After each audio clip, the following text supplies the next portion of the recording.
Imagine being on the phone with your 19-year-old son in the dead of night. You've been talking for nearly an hour, guiding him through the dark rural landscape as he walks towards safety. He is calm. He is lucid.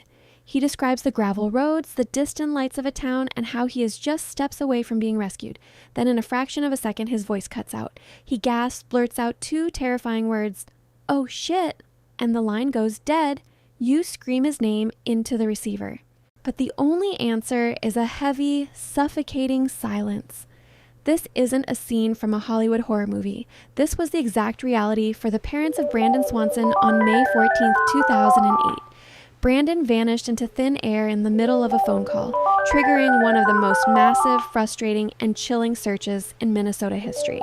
To this day, what happened in that final second remains an absolute living nightmare. To understand the sheer impossibility, we look at how it began. It was just before midnight. Brandon, a popular college student, was celebrating the end of the spring semester with classmates at two different parties.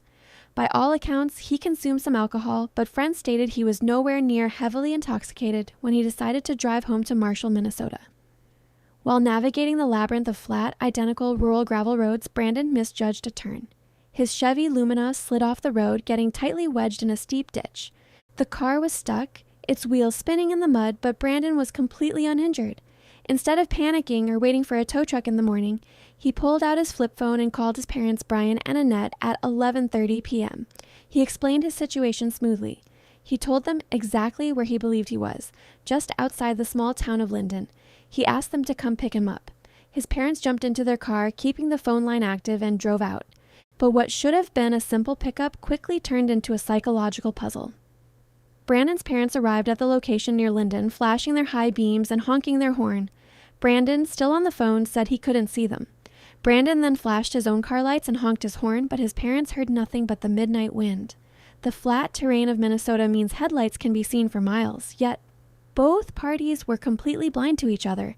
Frustrated and assuming his parents were just in the wrong spot, Brandon made a fateful decision. He told them he was going to abandon his warm vehicle and walk toward a cluster of bright lights he could see on the horizon. He was certain those lights belonged to the town of Linden. He told his dad to meet him at a local bar in town and that he would keep talking to him on the phone to pass the time during the walk.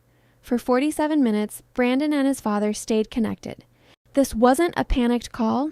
Brandon was relaxed, descriptive, and fully coherent. He complained about the chilly night air.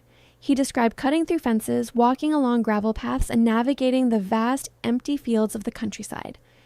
At one point, he told his father that he could hear water rushing nearby and that he was stepping through a shallow stream. He even mentioned the gravel crunching under his shoes. Everything seemed normal until the clock hit 1:54 a.m. In the middle of a casual sentence, Brandon abruptly shouted, "Oh shit!" The call didn't drop immediately. His father, holding the phone to his ear in absolute horror, listened to the background noise. He heard the sudden sound of slipping, the frantic squelch of footsteps scrambling through thick, wet mud, and a brief rustling sound. Then, nothing. A heavy, terrifying, absolute silence. Brandon Swanson screamed his son's name over and over again, begging for an answer.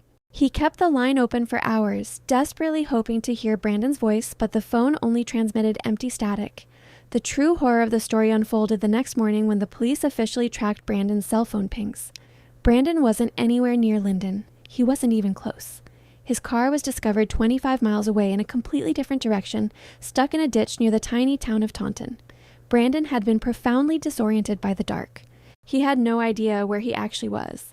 And those welcoming lights he had been walking toward for nearly an hour, they weren't a town at all. Investigators realized that from the ditch where Brandon's car was stuck, looking toward the horizon, the only bright lights visible belonged to a massive commercial wind farm. Brandon had spent 47 minutes walking deeper and deeper into a desolate, pitch-black wilderness, lured by the deceptive lights of giant wind turbines. Once the car was found, bloodhounds and search teams immediately flooded the area. The dogs picked up Brandon's scent from the driver's seat and tracked it directly through the fields, leading straight to the banks of the Yellow Medicine River.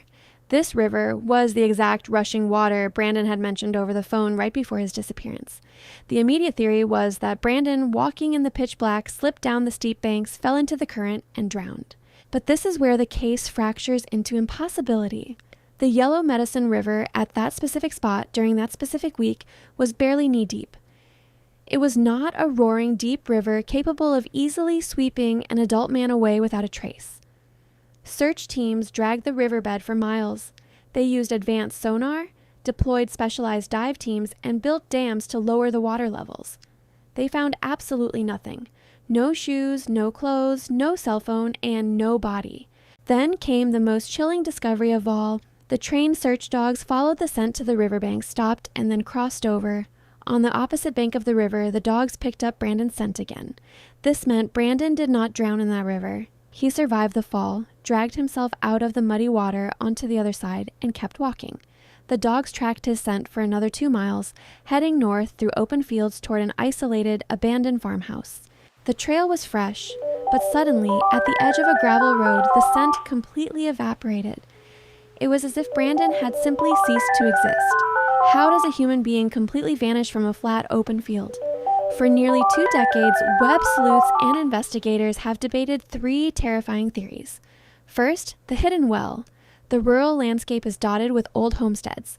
Many have old farming wells covered by rotting wood and overgrown grass over the decades. A popular theory suggests that Brandon, shivering and wet after crossing the river, was walking through the dark field when he stepped on a hidden well, falling dozens of feet underground, sealing his fate instantly. The second theory is hypothermia and paradoxical undressing. After falling into the river, Brandon was completely soaked in near freezing temperatures.